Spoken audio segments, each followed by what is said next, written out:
This is the guy? This is the guy on the airplane with you? Yeah, yeah. Mm-hmm. Wow. That's His name is Sky Blue. Sky Blue. Yeah, yeah. Mine is dull gray, but by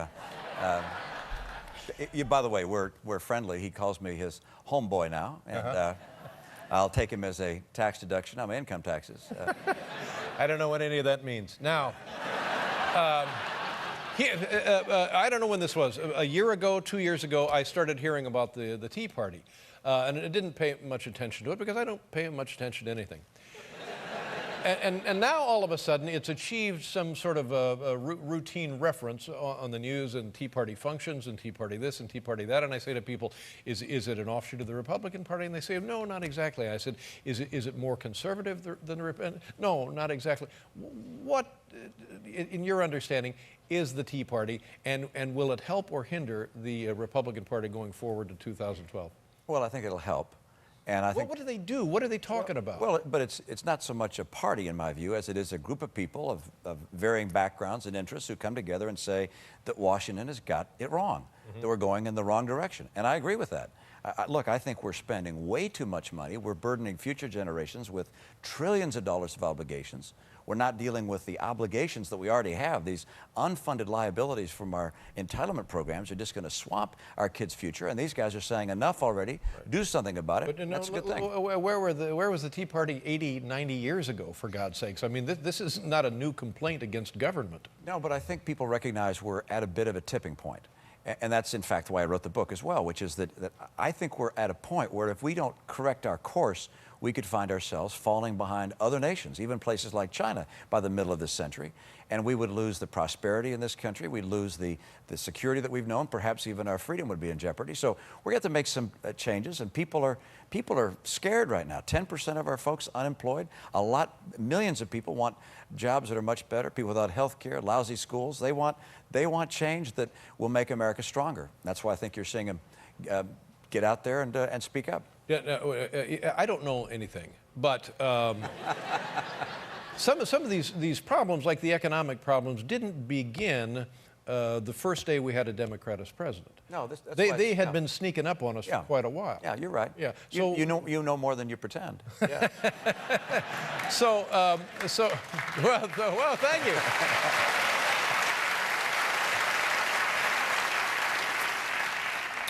So I wonder, is the Tea Party motivated by the circumstance in Washington, the circumstance for the United States seemingly in peril in the world, or are they just motivated politically? No, I think they're motivated for the country. I really think. They don't care whether it's a Republican or a Democrat. They're going to, by the way, they'll go after Republicans that they think have been part of the trouble. Were they in existence and protesting when George Bush was the president?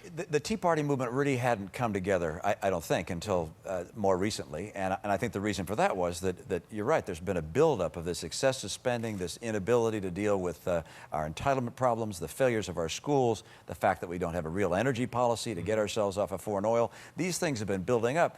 But then in the last couple of years, combined with the slowdown in the economy and the rise of people without jobs and trillion-dollar deficits. I mean, Dave, $1 trillion is a whole new figure. I mean, it takes a person earning $1 million a year, it takes them 1 million years to earn $1 trillion. Well, you don't need to tell me.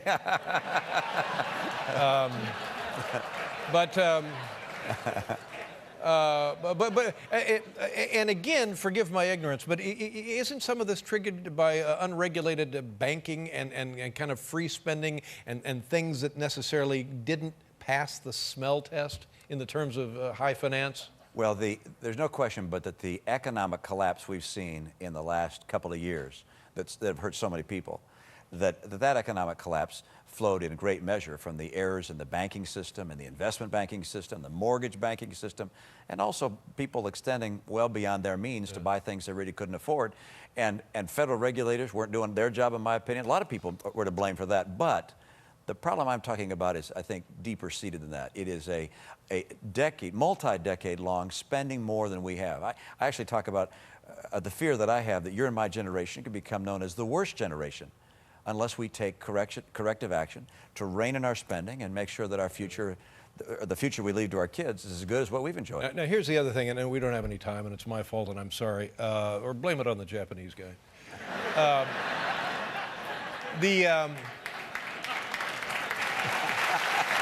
That's not right.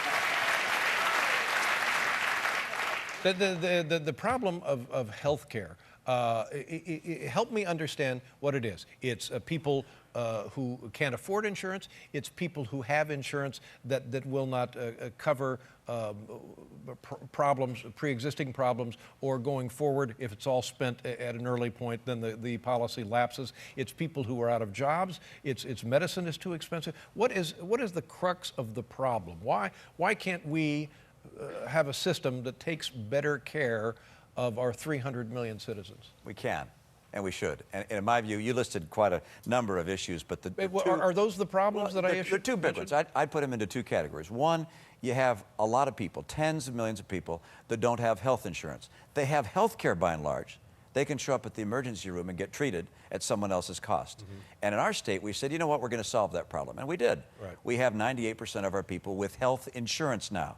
And you can do that without breaking the bank, without a government takeover, without raising taxes, without a public option, and that's how we got it done. This is what you did in Massachusetts. At the state level. And can the same thing be done nationally? I would do that state by state, each state fashioning its program as it sees best to deal with its problems with its own people. And did your situation in Massachusetts solve the rank and file problems? Yeah. Did people say, oh, okay, this works? For the problem that we were focused on, which was making sure everybody was insured, yeah, we solved that. But there's another problem.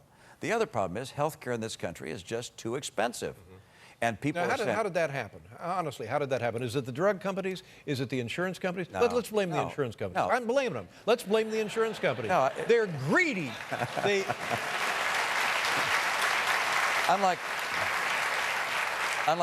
Unlike the rest of us, they're greedy, right? Yeah, right. The problem is not the insurance companies. The problem is that our healthcare system is very, very expensive. And the reason for that is our incentives don't work. Look, everything in the world that is touched by a marketplace where consumers get to make choices, you end up with lower and lower costs and better quality. Healthcare is not run like a consumer market. It's run like a regulated utility. You think about this. The patient, the customer, if you will, goes in to get some kind of treatment. They're not going to pay anything for it as long as they pass their deductible. It's all free. They don't care if the hospital is going to charge $50,000 or $5,000 for the operation because, frankly, they're not paying.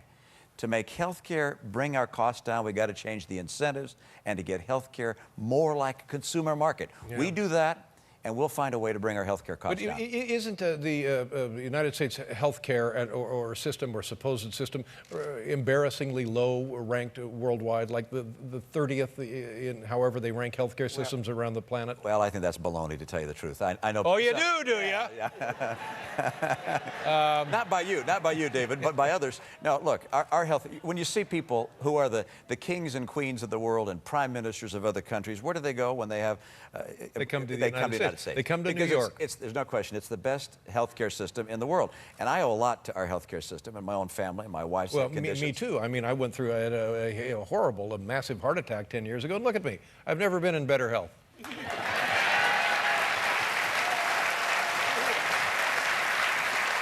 So, it sounds to me like you're going to run for president again in 2012. No plans for that at this point. I'll keep the door open. Of course he's running. Are you available? Are you available, David? No. I can tell by the cologne. And what about that Sarah Palin? She's not ready to be president, is she? She's terrific. She really is. She's terrific. She's got energy. She's got energy, passion. By the way, be careful what you say about her, by the way. I mean, I've had my... Yes. Oh, I've had my...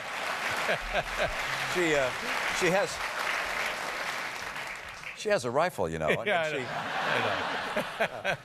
know. This is the book, No Apology, The Case for American Greatness, in stores now. Mitt Romney, nice to meet you. Thank you very much for being here. Thank you. We'll be right back with Mia Vashi-Kowska.